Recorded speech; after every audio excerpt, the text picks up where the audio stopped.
देगा सरल आवर्त गति को इंग्लिश में, सरल आवर्त गति को इंग्लिश में सिंपल पीरियोडिक मोशन, सरल आवर्त गति को हिंदी में सिंपल पीरियोडिक मोशन। सरल आवर्त गति जो या फिर आवर्त गति होता है, इसको आवर्त गति एक गति पूरा जो करता है उसको क्या कहा गया है, आवर्त काल कहा गया। एक पीरियड को पूरा करने को क्या कहा गया है, आवर्त काल कहा गया है, ठीक है। और जितनी बार राउंड अप किया उसको क्या कहा गया है, आवृत्ति। जितनी बार राउंड अप किया उसे क्या कहा गया है, आवृत्ति कहा गया है। आवर्त काल को किस लेटर से डिनोट करते हैं, कैपिटल टी से। आवर्त काल को किस लेटर से डिनोट करते हैं, कैपिटल टी से। आवृत्ति को किससे डिनोट करते हैं, स्मॉल एन से। आवृत्ति को किससे डिनोट करते हैं, स्मॉल एन से। फ्रीक्वेंसी हम जितनी बार आए गए वो जो काउंट हुआ वह क्या कहलाया, फ्रीक्वेंसी कहलाया। वो क्या कहलाया, फ्रीक्वेंसी कहलाया। जैसे मान लीजिए कि हम एक जगह से मुसलमपुर हाट में गए, फिर वापस कोचिंग पे आए, फिर हाट पे गए, फिर कोचिंग पे आए, तो ये हम 4 बार गए या 6 बार गए, ये हमारी फ्रीक्वेंसी हुई। और इसमें जो समय लगा इसको क्या कहा गया, आवर्त काल कहा गया। इसको क्या कहा गया है,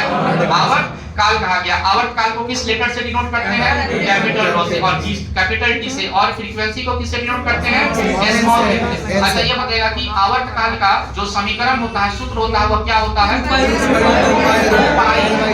2 pi root under L by G। क्या सूत्र होता है, 2 pi root under L by G। यानी कि आवर्त काल को इफेक्टिव करने वाले क्या वो कारक, आवर्त काल को इफेक्टिव करने वाले क्या वो कारक। तो नंबर 1 लंबाई, नंबर 2 गुरुत्वीय त्वरण। लंबाई बढ़ाएंगे तो आवर्त काल बढ़ेगा, लंबाई बढ़ाएंगे तो आवर्त काल बढ़ेगा, लंबाई घटाएंगे तो आवर्त काल बढ़ेगा। बहुत अच्छा। अगर गुरुत्वीय त्वरण अगर बढ़ाएंगे तो आवर्त काल बढ़ेगा, अगर गुरुत्वीय त्वरण अगर घटाएंगे तो आवर्त काल।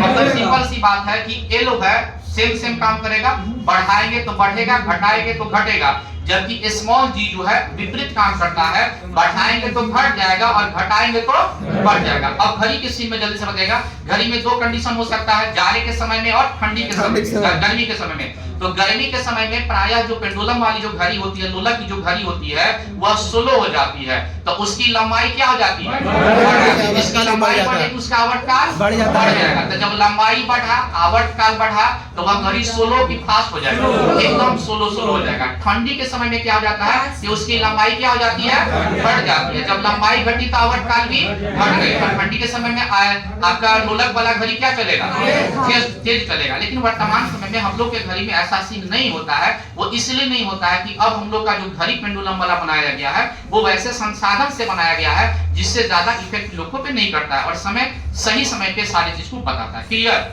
अब झूले वाले में समझते हैं। झूला वाला से ज्यादातर क्वेश्चन पूछता है कि पीरियडिक मोशन आवर्त गति। ये बताइए कि एक लड़का है या एक लड़की है जो एक झूला पर झूल रही है, ठीक है, और अचानक एक व्यक्ति खड़े झूल रही है, अचानक एक लड़का आया, वो भी खड़ा होकर झूलने लगेगा, तो उस पे कोई प्रभाव पड़ेगा, कोई प्रभाव क्यों नहीं पड़ेगा, दोनों का पोजीशन से खड़े मतलब है कि उसका सेंटर ऑफ मास कहाँ बना, नाभि में बना। किसी भी पिंड का सेंटर ऑफ मास क्या होता है, इस पिंड के बीच में होता है। तो मानव का या मनुष्य का या हमारा और आपका सेंटर ऑफ मास कहाँ होता है, नाभि में होता है। हमारा और आपका सेंटर ऑफ मास कहाँ होता है, नाभि में होता है। तो हम अगर खड़े हैं और वो भी अगर खड़े है और झूल रहे हैं तो कोई इफेक्ट करेगा, नहीं करेगा। लेकिन अगर हम खड़े झूल रहे हैं और कोई मेरा फ्रेंड आया और वो बैठ जाएगा तो हम क्या हो जाएंगे, हमारा चाल बढ़ जाए, स्लो हो जाएगा कि फास्ट हो जाएगा, स्लो हो जाएगा। काहे स्लो हो जाएगा, तो सेंटर ऑफ मास पहले यहाँ था और बाद में नीचे चला गया। तो जितना नीचे रहेगा उतना स्लो और जितना ऊपर रहेगा उतना फास्ट। तो अगर